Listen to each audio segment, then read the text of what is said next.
preguntas para irles armando un poquito el tema que nos van a hablar hoy día. Y la primera pregunta es, ¿cómo creen que la respiración influye en la homeostasis del organismo? ¿Por qué sería importante el sistema respiratorio para mantener la homeostasis?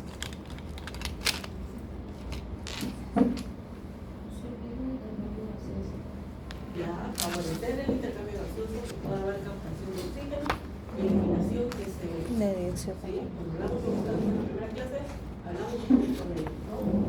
Ahora, ¿qué entiendes por ventilación pulmonar? ¿Qué es la ventilación pulmonar?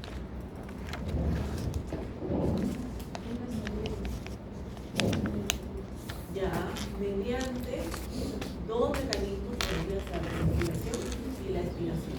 A eso se refiere la mecánica ventilatoria o ventilación pulmonar. Siguiendo con el tema, ¿qué músculos están involucrados en la inspiración y en la expiración? El diafragma. El diafragma. ¿Solo el diafragma? No, también Los músculos intercostales, Ajá. externos, internos. Y también se pueden ver implicados si es que son respiraciones forzadas, por ejemplo el esternocleidomastoideo, pueden verse implicados también los músculos abdominales, ¿no? El recto abdominal, el oblicuo, todos ellos también pueden participar, pero de manera secundaria, siempre y cuando la respiración sea forzada. Ahora, ya hemos hablado ahorita de que gracias a este sistema respiratorio, el organismo busca captar el oxígeno, que es, digamos, el combustible para que las células puedan realizar trabajo, ¿sí? Y una vez que realizan trabajo, generan CO2 que debe de ser eliminado. Y eso se da por esa mecánica ventilatoria. Por lo tanto, la respiración, ¿sí? La respiración tendría que ser una función vital. Un paciente no respira, sencillamente es incompatible. Y ustedes van a ver la regla de los 3 minutos. Tal vez algunos tenían práctica profesional o trabajo seminario y han pensado, por ejemplo, en cirugía, un paciente que queda sin oxígeno tiene 3 minutos para devolverle ese oxígeno.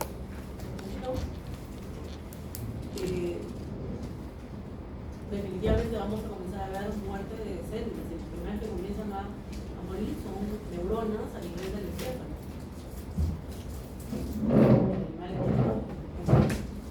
Por lo tanto, se necesita que se pueda captar ese oxígeno lo más rápido posible. Ahora bien, viendo un poco más de generalidades, aquí nosotros en fisiología animal vamos a ver biología respiratoria de los animales domésticos, pero no podemos dejar de comparar con otras especies como se da la respiración. Por eso vemos aquí un comparativo entre lo que serían las aves, los peces y los mismos mamíferos. En el caso de las aves, vamos a recordar un poco tal vez por anatomía o tal vez por zoología, saben de que en este caso tienen los sacos aéreos. ¿Sí? Estos sacos aéreos, ¿qué función tienen? ¿Cuál es la función de los sacos aéreos?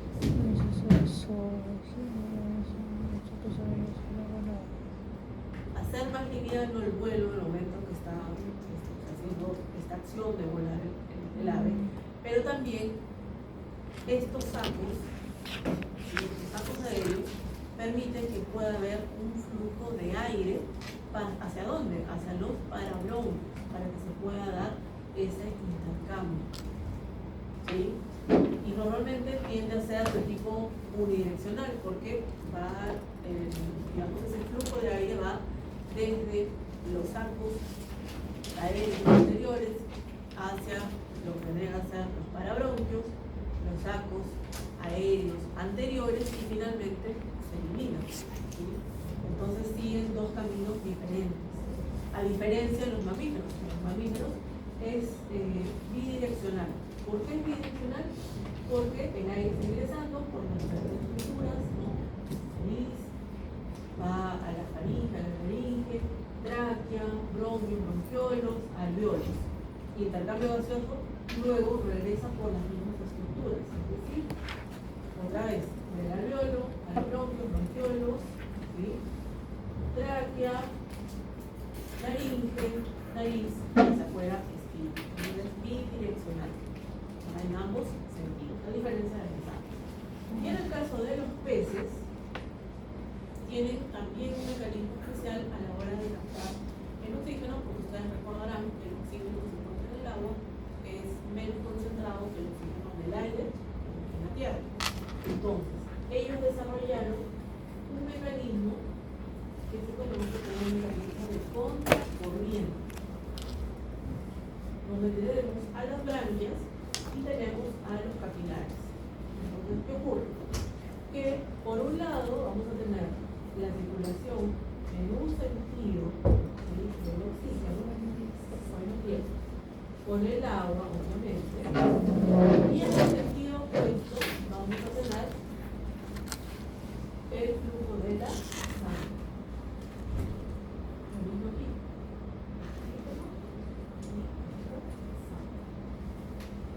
Entonces, van en sentidos opuestos, ¿sí?, el agua y la sangre.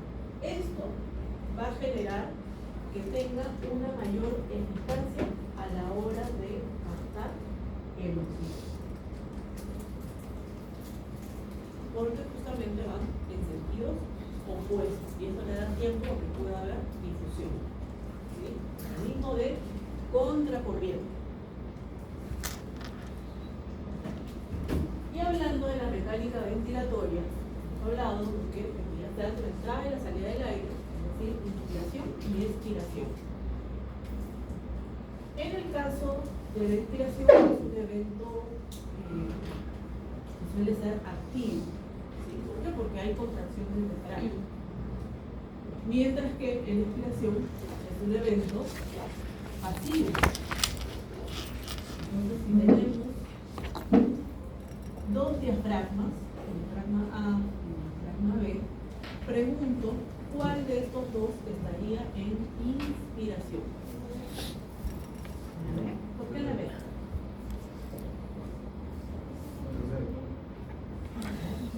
Por acá dice la A, sería la A. ¿Por qué? Porque estamos diciendo que se contrae. ¿Cuál era la posición normal del diafragma? Con la convexidad hacia la cavidad torácica. Aquí está relajado, pero cuando se contrae va hacia abajo o hacia atrás, dependiendo si es bípedo o cuadrúpedo, ¿sí? Entonces se contrae y va hacia abajo, se relaja y hay inspiración. Entonces no se olviden de eso. Entonces la inspiración es un evento activo, mientras que la expiración es un evento pasivo, salvo que sea una inspiración forzada, que ahí sí se convierte en un evento activo. Como por ejemplo, si es que alguien toca algún instrumento de viento, tiene que soplar. Entonces ahí está generando una inspiración forzada. Entonces ahí sí se convierte en un evento activo. Ahora, tenemos también lo que vendrían a ser las pausas respiratorias, donde vamos a tener una pausa inspiratoria y una pausa expiratoria. ¿Qué significa esto?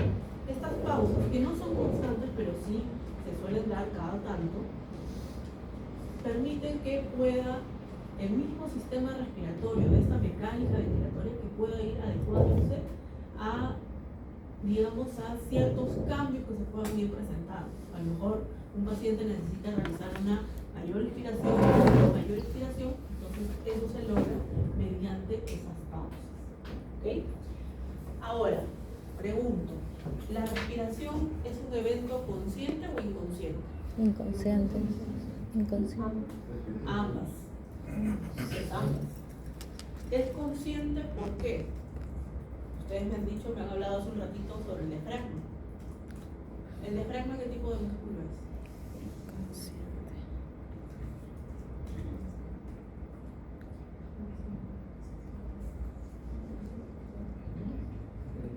Esquelético, ¿sí? Entonces es voluntario.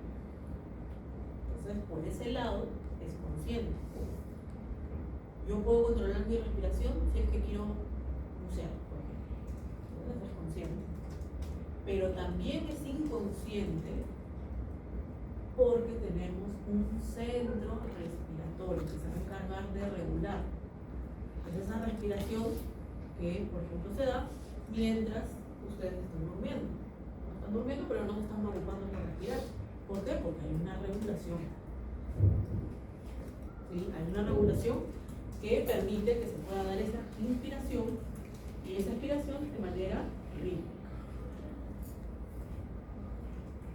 Tenemos varios gráficos que representan lo mismo básicamente, pero vean que al inspirar sabemos que va a haber en la caja torácica, va a expandirse. ¿Para qué? Para que los pulmones a su vez puedan expandirse porque se están llenando de aire. Entonces, ¿qué pasa? Que el diafragma se va a contraer, va hacia abajo o hacia atrás. Y al expirar ocurre lo contrario, es decir, el diafragma se relaja, regresa a su posición original y hay una retracción de la caja torácica y de los pulmones. ¿Para qué? Para poder expulsar el aire, poder eliminar, ¿no? Y con esta, lógicamente, se va a expulsar el CO2. Tenemos un parámetro fisiológico, que es la frecuencia respiratoria. Cuando nosotros vamos a examinar a un paciente, tenemos que tomar estos parámetros fisiológicos: frecuencia cardíaca, frecuencia respiratoria, temperatura, y si hablamos de rumiantes tenemos que hablar de una frecuencia ruminal, que vamos a dar cuando hablemos de rumiantes. Entonces, la frecuencia respiratoria es el número de respiraciones por minuto, ¿sí? Número de ciclos respiratorios durante un minuto de tiempo, a eso se refiere. Y va a variar de acuerdo a las especies. Siempre hay rangos, aquí nos han colocado promedios, pero hay rangos, ¿no? El caballo nos muestra aquí que es de 14, puede ir de 12 a 16, ¿no? Hay incluso algunas razas de caballos que tienen 10, ¿no? Pero está dentro todavía de rango. En el caso de las vacas, nos muestra aquí un promedio de 7, en las ovejas y cabras puede ser de 19, en los perros un promedio de 24 y en los gatos un promedio de 26 respiraciones por minuto, pero vuelvo a decirles, aquí hay rangos. Ustedes van a aprender a reconocer estos rangos ya cuando empiezan a trabajar con las especies, ¿no? A las que se vayan a dedicar. Ahora, pueden haber factores que van a alterar esta frecuencia respiratoria. Por ejemplo, la edad.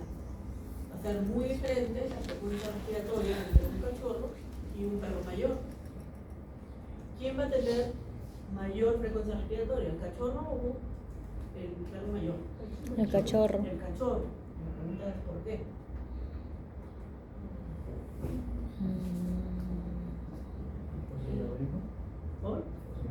Por su metabolismo, que está mucho más acelerado, está en crecimiento, está en desarrollo y crecimiento, y además sus pulmones se encuentran con menor tamaño que el de un adulto. Entonces, por lo tanto, tiene menor superficie y por ende necesita generar mayor captación de oxígeno, sobre todo por ese metabolismo acelerado que tienen los animales jóvenes, ¿sí? Entonces, en un cachorro vamos a notar que no les sea raro cuando se miren a un cachorro, que por ejemplo aquí vemos que tiene 24, pero ustedes se encuentren 32, y es normal, porque sabemos que su metabolismo va a generar una mayor frecuencia respiratoria. El tamaño también es un factor importante dentro de una misma especie. Por ejemplo, en el caso de los perros. En el caso de los perros tenemos razas muy pequeñitas y tenemos razas gigantes, ¿no? O sea, muy diferente la frecuencia respiratoria de un chihuahua versus la de un gran danés. ¿Sí? ¿Quién va a tener mayor frecuencia respiratoria? La Chihuahua. ¿Por qué? Más pequeño. Por el tamaño, por el metabolismo acelerado que tiene, ¿no? Entonces necesita una mayor captación más efectiva de oxígeno. Por lo tanto, su frecuencia respiratoria tiende a aumentar. La temperatura ambiental también afecta. Esto ya es externo. Podemos poner un ejemplo, ¿no? De un perro que camina 15 cuadras al parque cuando hay una temperatura de 40 grados centígrados. Y en invierno ese perro tiene que caminar las mismas 15 cuadras, pero la temperatura es de 14, 15 grados. Entonces, ¿quién va a generar mayor frecuencia respiratoria? ¿En más calor o con menos calor? ¿En frío? Más calor. Más calor. ¿Por qué? Por la temperatura. ¿Por? Creo por la temperatura. Para nivelar su propia temperatura. Tengan en cuenta de que quizás en los 40 grados el animal comienza a jadear. Entonces los músculos que contribuyen a ese jadeo necesitan mayor oxigenación. Entonces va a generar que esa frecuencia respiratoria comienza a aumentar para poder captar oxígeno. ¿Sí? O en algunas otras especies que se activen las glándulas sudoríparas. Entonces también necesitan mayor oxigenación. En condiciones de ejercicio, también Regular. a ver, creo que esta semana tienen su práctica de fisiología del ejercicio. ¿Sí? ¿No, ¿la van a hacer en animales o en ustedes? Creo que en personas. En personas. Entonces ahí se van a dar cuenta, no sé si las van a hacer pedalear una bicicleta o andar en la caminadora, no lo sé. Van a ver que la frecuencia respiratoria va a comenzar a aumentar. Entonces ustedes ahí van a sacar sus conclusiones, porque creo que se hace que haga el ejercicio una persona que tiene una vida sedentaria y una persona que normalmente es un atleta o genera deportes. Entonces, en ambos va a aumentar la frecuencia respiratoria, pero en uno va a aumentar más que en el otro. ¿Sí? Porque ya lo van a ver ustedes en la práctica. La gestación también. En hembras gestantes, la frecuencia respiratoria tiende a aumentar. ¿Por qué? Tengan en cuenta que hay un feto que está ocupando un espacio, ¿sí? Y que está presionando a las vísceras abdominales y a su vez están presionando el diafragma. Entonces, por lo tanto, activan la respiración, así que aumenta esa frecuencia respiratoria. Así que no se sorprendan, que en hembras gestantes, por ejemplo, una perra, que sabemos que su promedio puede ser de 24, lo encuentren en 36. ¿Sí? Por ejemplo, una vez me tocó una paciente que era una gran danés que estaba preñada. Según la ecografía nos dijeron que esperábamos 12 perritos. ¿Sí? Pero su frecuencia respiratoria y la cardíaca también, debo decir, estaban pero arriba, en la respiratoria estaba 40 y ahí se mantenía en 40. ¿Sí? Y al momento del parto no eran 12 perritos, eran 18 perritos. Así que se imaginarán por qué estaba tan aumentada esa frecuencia respiratoria. Porque encima el danés, claro, ocupan un espacio tan impresionante. ¿Sí? Y ya casi nos estábamos preparando para hacer lo necesario, pero al final fue el parto natural y tuvo los 18 perritos. Y estuvo en la veterinaria, en su casa no, o sea, porque era intervenir en el caso de que sea necesario, pero todo fue parto natural. Y ya comenzó a sus valores, sus parámetros fisiológicos comenzaron a regresar a la normalidad. Una vez que ya terminó toda la labor de parto, que duró en realidad varias horas, porque imagínense 18. ¿No? El estado de salud. El estado de salud también va a afectar, porque si está en condiciones de salud, estamos diciendo que está en homeostasis. Por lo tanto, su frecuencia respiratoria se va a mantener dentro de estos valores. Cuando se altera por esa pérdida del equilibrio de ese medio interno, entonces comienzan a haber cambios en los valores. Se aumenta la frecuencia respiratoria, estamos hablando de taquimia o taquimia. Pueden acentuarlo donde quieran porque tenemos colegas que dicen taquimia y otros que dicen taquimia, así que igual. Si disminuye la frecuencia respiratoria, hablamos de bradicardia. Y si la frecuencia respiratoria y la respiración se ve dificultosa, entonces hablamos de disnea o disnea. Eso es la pronunciación. Igual se escribe igualito. Cuando está dificultosa la frecuencia respiratoria. que es muy notoria en ciertas patologías como una que vamos a ver en un rato más cuando hablemos de algunas depresiones. ¿Ok? Entonces, estos factores van a alterar de alguna manera la frecuencia respiratoria de nuestros pacientes. Así que tenemos que tenerlo bien en claro para el momento en que nos toque examinar. No decir, a lo mejor un cachorro vemos que está más de 24 y metemos la pata diciendo, uy, está acelerada su frecuencia respiratoria, pero es fisiológico. Sí, entonces, para tenerlo en cuenta.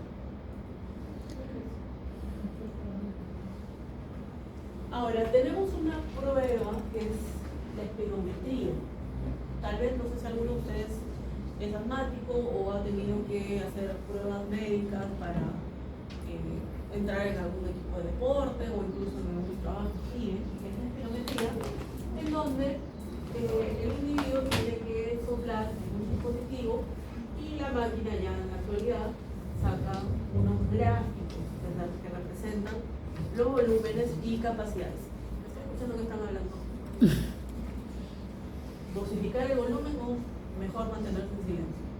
¿Sí? Entonces, esta espirometría nos va a dar por medio del espirograma estos volúmenes y capacidades que en la medicina humana sí es muy utilizado. En la medicina veterinaria es complicada, no es algo que utilicemos de rutina en un consultorio porque nosotros no podemos decirle a un perro sopla, a un gato sopla porque nos van a hacer caso. Sí, entonces es muy difícil. ¿Dónde se utiliza? Se puede utilizar si es que hay un buen equipo en animales anestesiados o en animales que están sometidos a pruebas de laboratorio, que son de laboratorio, animales de laboratorio, pero en la clínica es muy complicado. Entonces, sí debemos de conocer esos volúmenes, esas capacidades que han sido estudiadas, sobre todo en equinos y en caninos en algunos casos, porque esos volúmenes se van a encontrar presentes, el volumen corriente, el volumen de respiración, la capacidad pulmonar total, yo digo que para cómo está la funcionalidad respiratoria. ¿Sí? Entonces, vuelvo a repetirles, esto no es algo de rutina, ¿no? Se utilizan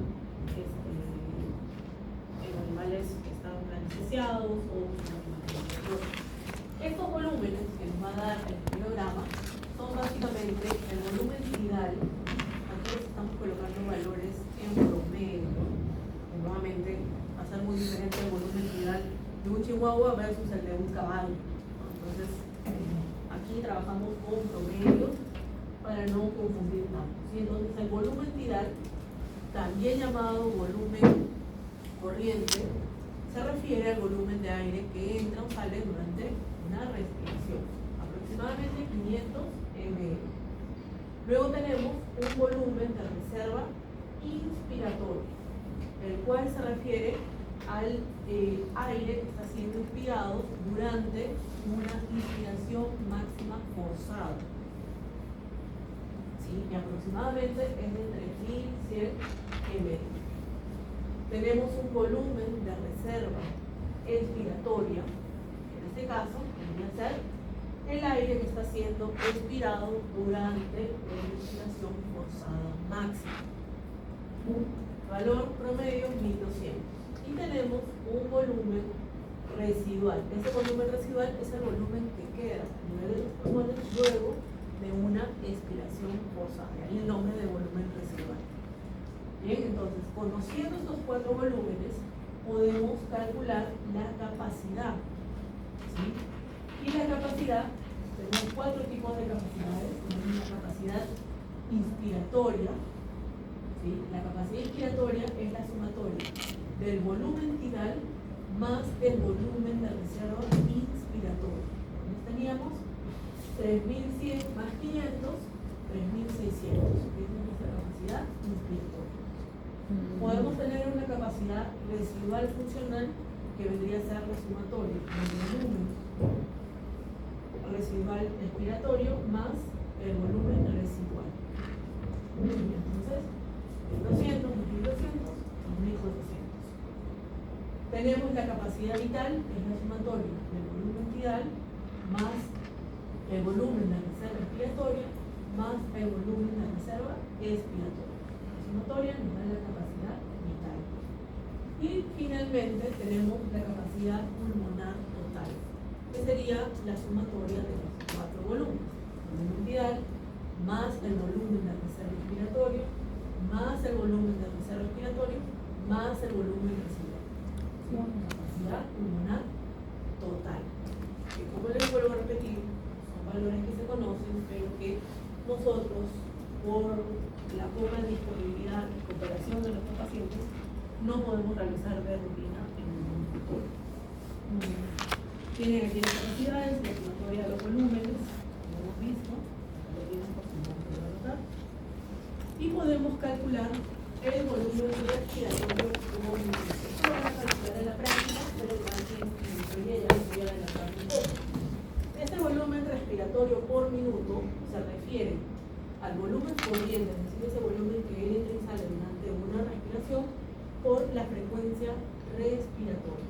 Ustedes van a tener que hallar esto en la práctica de fisiología del ejercicio, ¿no? Entonces, acá hay un ejemplo que nos coloca para calcular el volumen respiratorio por minuto de un paciente. Entonces, el volumen tidal es de 500 ml y nos dice que la frecuencia respiratoria de ese paciente es de 10 respiraciones por minuto.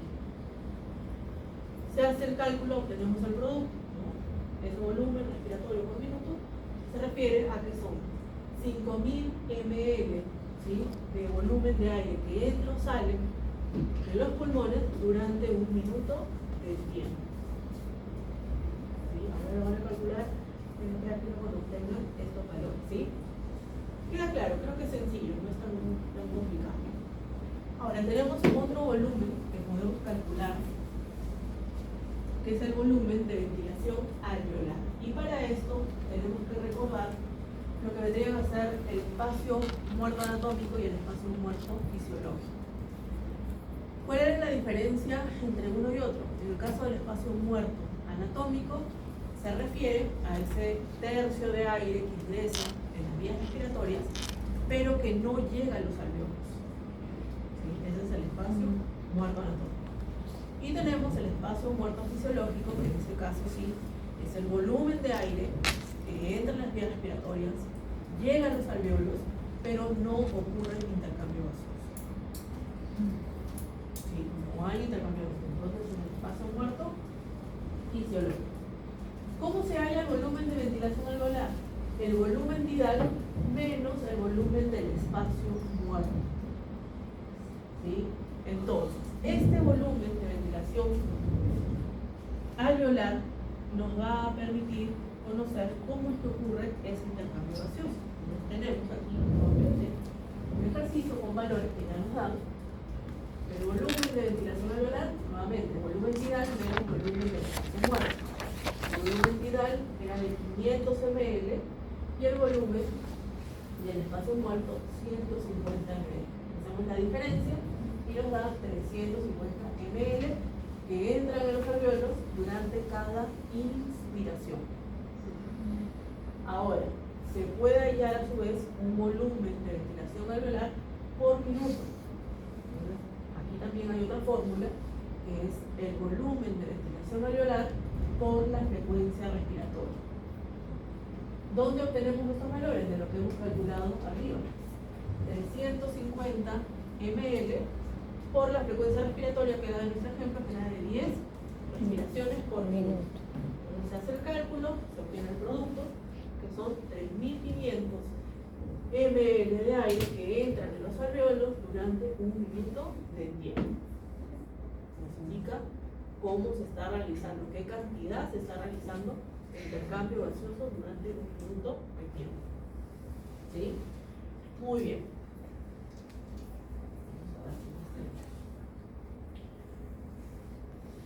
Vean aquí, siguiendo hablando de la mecánica ventilatoria, vean esta comparativa que nos hace con lo que ya hemos dicho. Durante la inspiración sabemos que es un proceso activo. ¿Por qué? Porque hay contracción del diafragma.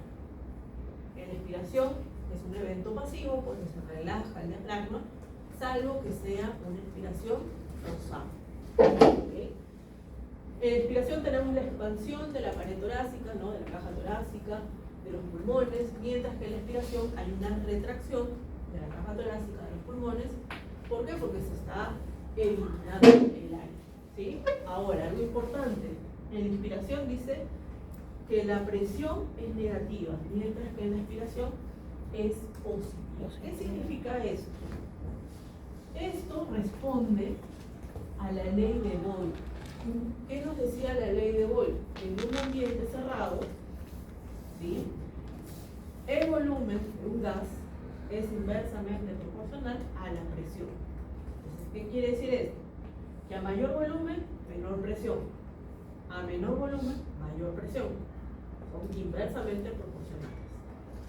Entonces, eso es lo que va a designar que la presión sea negativa o sea positiva. Y esto no quiere decir que se le coloca un signo de negativo adelante, no, sino que nos habla de que hay una presión atmosférica, que es de 160 milímetros de mercurio. Entonces, de acuerdo a esta presión, hablamos de una presión negativa o de una presión positiva, dependiendo si hablamos de inspiración o bien de expiración.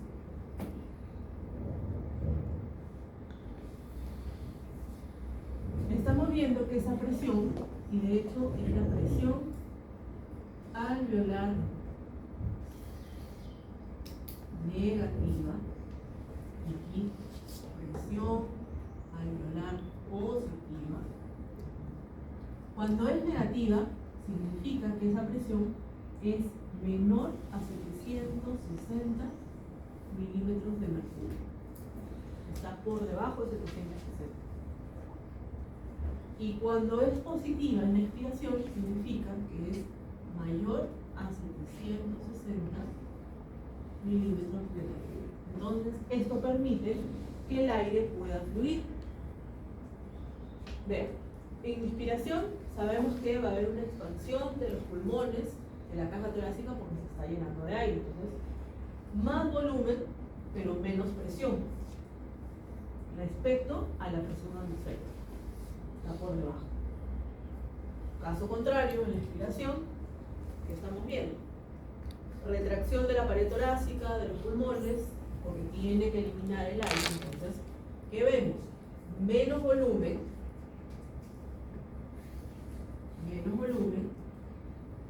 más presión. Entonces, esto hace que esa presión sea mayor a 760 milímetros de mercurio.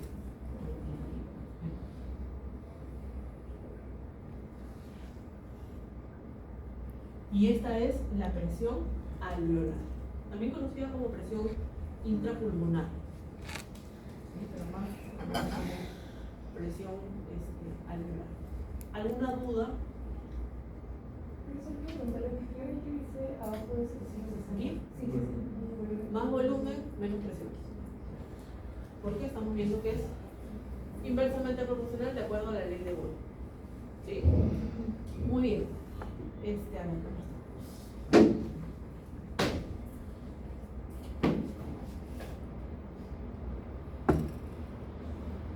Un poco la imagen gráfica de lo que ya hemos hecho, ¿no? Un dibujito. En este caso, en inspiración, sabemos que va a haber entrada de aire, las costillas se elevan, hay una expansión de la caja torácica, lo mismo ocurre con los pulmones. El diafragma va a descender porque se está contrayendo. Y en la expiración, salida de aire, vamos a ver, las costillas descienden, la caja torácica se retrae, los pulmones se retraen y el diafragma comienza a ascender. ¿Por qué? Porque se está relajando y está regresando a su posición original.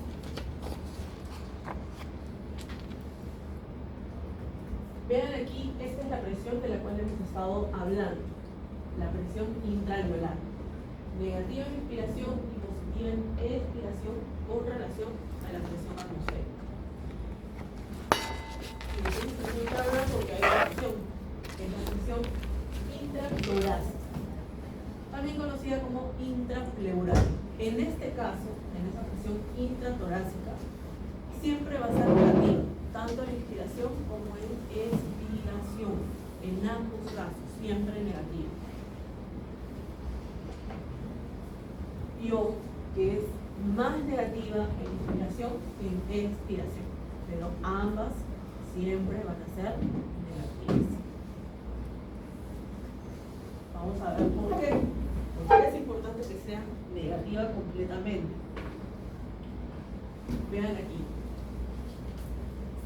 Esa presión intratorácica, que ya sabemos que va a ser negativa en ambos casos, en la inspiración, lo que está aquí en azul, ¿sí? En azul más oscuro, podemos ver que en inspiración es menor que la presión atmosférica, es 754 milímetros de mercurio.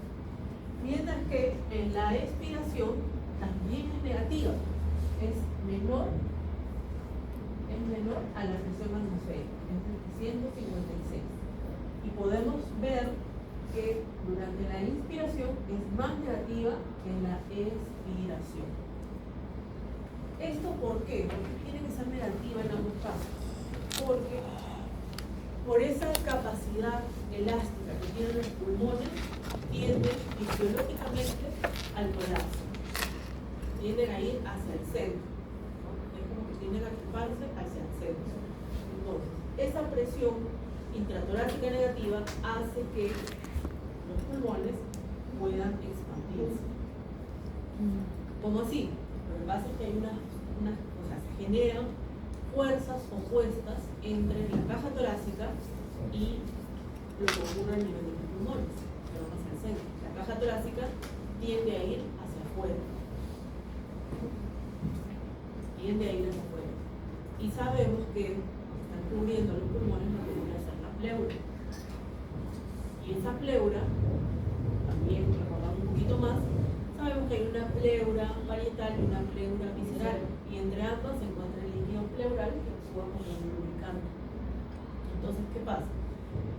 Que tenemos estas dos fuerzas opuestas, caja torácica y pulmones. Pero la fuerza de la caja torácica es mucho más fuerte, es mucho más marcada.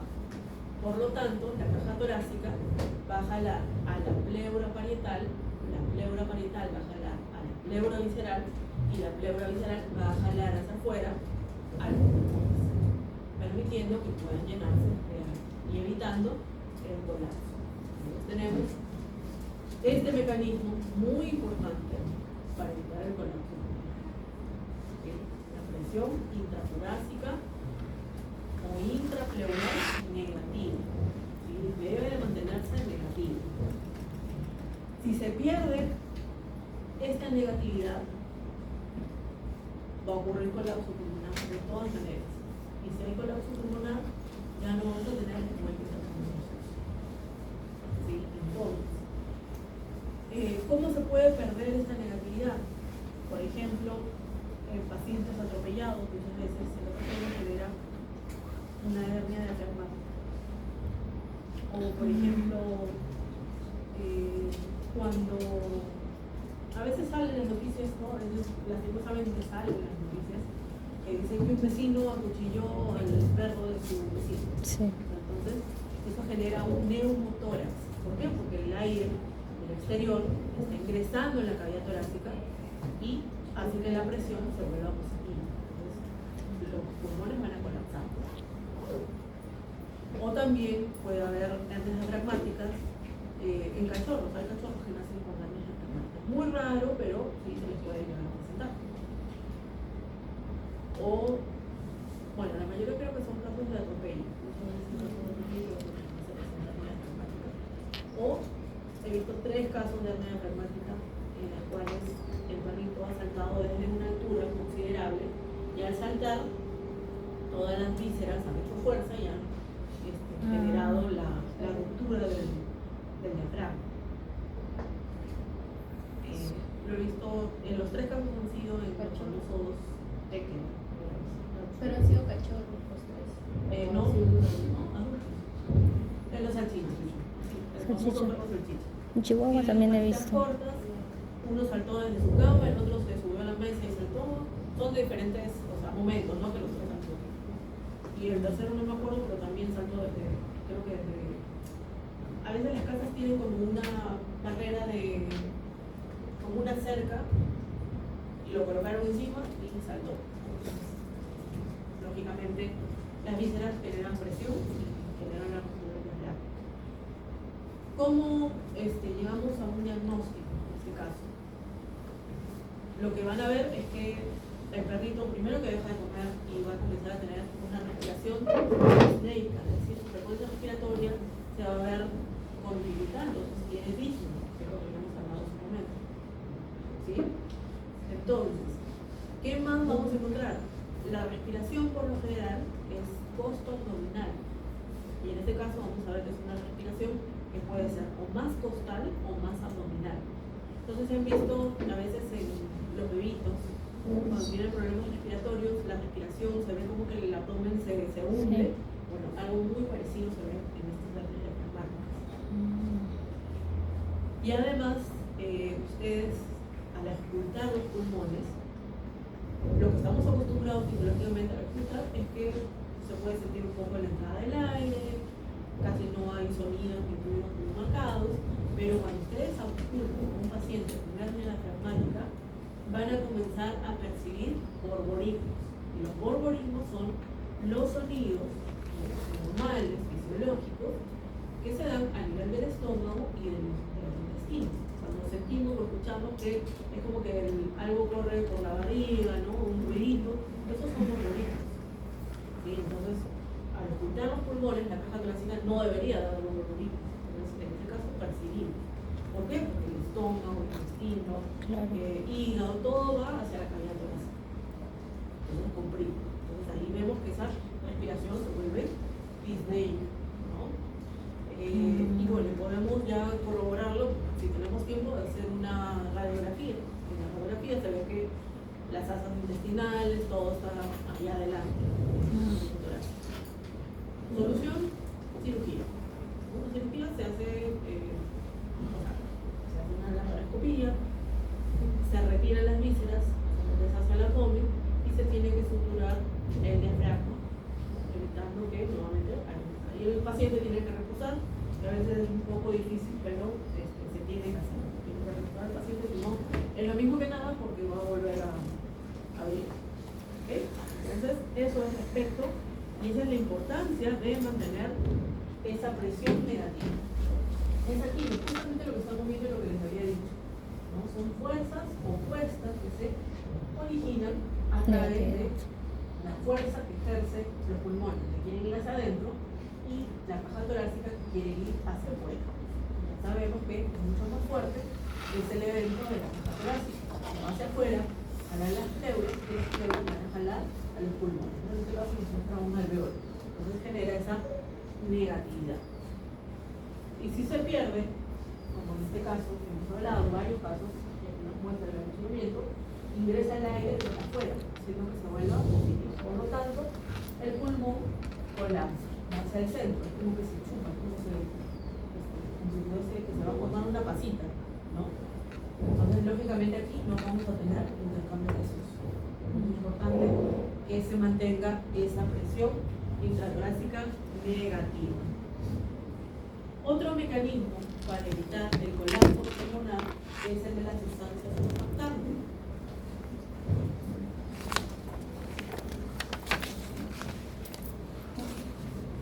A nivel de los alveolos,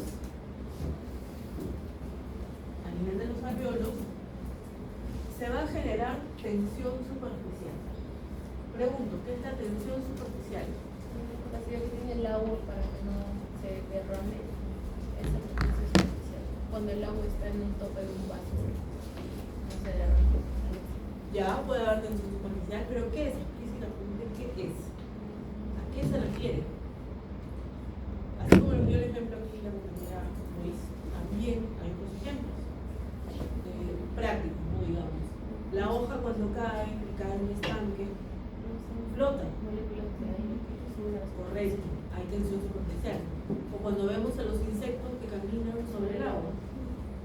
Milagro, no, tensión superficial. ¿Sí? Generan tensión superficial. Entonces, ¿qué es la tensión superficial? Es la fuerza de atracción de las moléculas de agua cuando entran en contacto con el aire. Esa es la tensión superficial. ¿Sí? fuerza de atracción de las moléculas de agua cuando entran en contacto con el aire. A nivel de los alvéolos se genera tensión superficial. ¿Por qué? Porque hay una hipofase acuosa, es decir, se puede entender, hay una pequeña capa de agua muy cerca de la membrana. Aquí está gigante, pero creo que lo he puesto de modo didáctico. Entonces, hay una capa de agua. Y esa capa de agua entra en contacto con el aire que está llegando, entonces genera tensión superficial. Por lo tanto, si hay tensión superficial, va a haber una fuerza de atracción entre estas moléculas de agua que va a hacer que vaya hacia el centro, es decir, que colapse. Es como ese juego de los niños que se agarran de la mano, hacen una ronda y van hacia el centro. Ese hecho de ir hacia el centro es el colapso generado por la tensión superficial. Entonces, ¿qué hace el organismo? Comienza a liberar a las sustancias surfactantes. La sustancia surfactante es producida a nivel de los neumocitos tipo 2. Acuérdense que tenemos los de tipo 1 que tienen función más estructural y los neumocitos tipo 2 tienen función de sintetizar y liberar a la sustancia surfactante.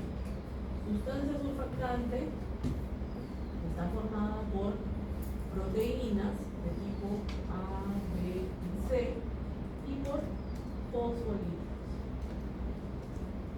¿Okay? Entonces aquí, estas sustancias surfactantes, sobre todo los fosfolípidos, van a comenzar a ubicarse entre las moléculas de agua. Como vemos aquí.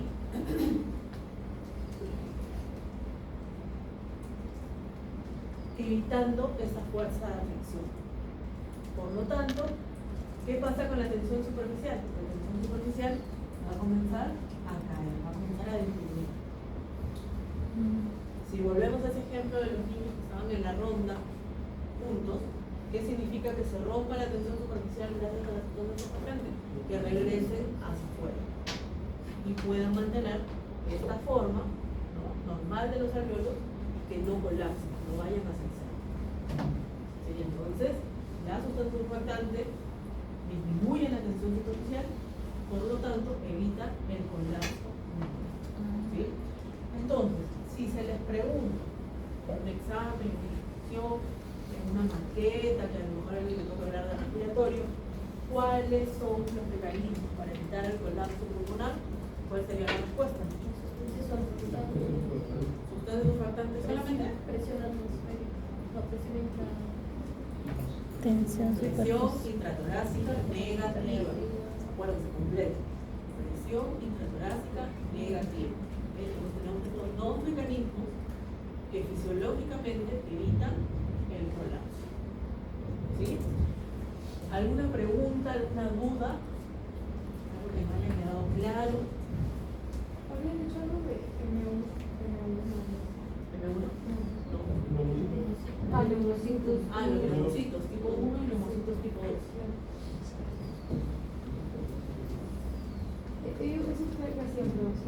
Los neumocitos tipo 1 tienen función estructural, mientras que los neumocitos tipo 2 sintetizan y liberan a las sustancias surfactantes.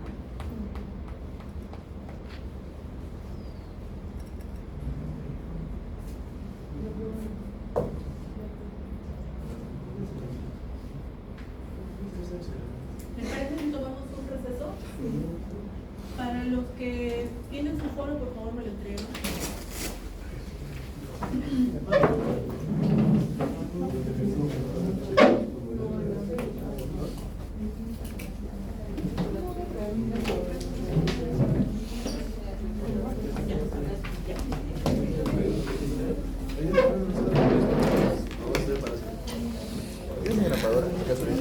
Sí. Sí.